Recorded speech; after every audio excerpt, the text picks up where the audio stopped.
বিশ্বের অন্যতম গুরুত্বপূর্ণ বাণিজ্যিক জলপথ হরমুজ প্রণালীকে কেন্দ্র করে ফের মুখোমুখি অবস্থানে ইরান ও যুক্তরাষ্ট্র। তেহরানের দাবি, তাদের সতর্কবার্তা উপেক্ষা করে জলসীমায় প্রবেশের চেষ্টা করায় মার্কিন নৌবাহিনীর একটি টহল জাহাজে দুটি ক্ষেপণাস্ত্র দিয়ে আঘাত করেছে তারা। যদিও ওয়াশিংটন এই দাবি নাকচ করে দিয়েছে। এই পাল্টাপাল্টি অবস্থানে মধ্যপ্রাচ্যের নিরাপত্তা পরিস্থিতি নিয়ে নতুন করে উদ্বেগ দেখা দিয়েছে। পারস্য উপসাগরের প্রবেশদ্বার খ্যাত কৌশলগত গুরুত্বপূর্ণ হরমুজ প্রণালী, এই জলপথকে ঘিরেই এবার শুরু হয়েছে নতুন সমর উত্তেজনা। ইরানের ইসলামী বিপ্লবী গার্ড বাহিনী বা আইআরজিসি সংশ্লিষ্ট ফার্স নিউজ এজেন্সি এক প্রতিবেদনে দাবি করেছে, মার্কিন নৌবাহিনীর একটি টহল জাহাজ তাদের নির্ধারিত সীমানা অতিক্রমের চেষ্টা করলে তাতে দুটি মিসাইল দিয়ে সফলভাবে আঘাত হানা হয়েছে। ইরান নৌবাহিনীর এক বিবৃতিতে অত্যন্ত কঠোর ভাষায় জানানো হয়েছে, আমেরিকান জায়নিস্ট শত্রুদের কোনো ধরনের উস্কানি বরদাস্ত করা হবে না। তাদের দাবি, হরমুজ প্রণালীতে মার্কিন ডেস্ট্রয়ারের অনুপ্রবেশ ঠেকাতে তারা চূড়ান্ত ও দ্রুত পদক্ষেপ নিয়েছে। তেহরানের পক্ষ থেকে জানানো হয়েছে, হামলার শিকার হওয়ার পর মার্কিন নৌযানটি পিছু হটতে বাধ্য হয়। এ বিষয়ে তারা শীঘ্রই আরও তথ্য ও প্রমাণ প্রকাশের হুঁশিয়ারি দিয়েছে।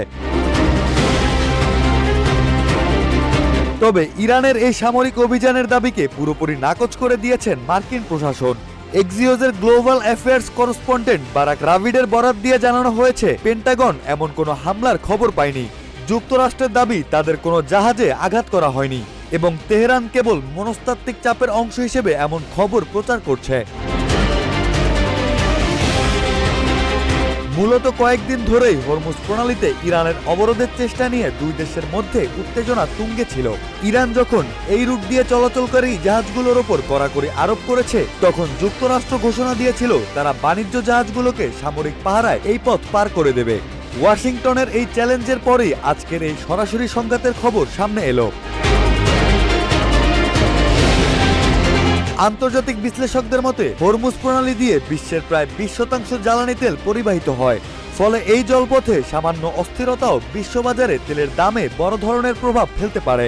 বিশেষ করে ইরানের পক্ষ থেকে যখন মার্কিন নৌযান ঠেকানোর দাবি করা হচ্ছে, তখন বৈশ্বিক পরাশক্তিগুলোর মধ্যে অস্বস্তি আরও বাড়ছে।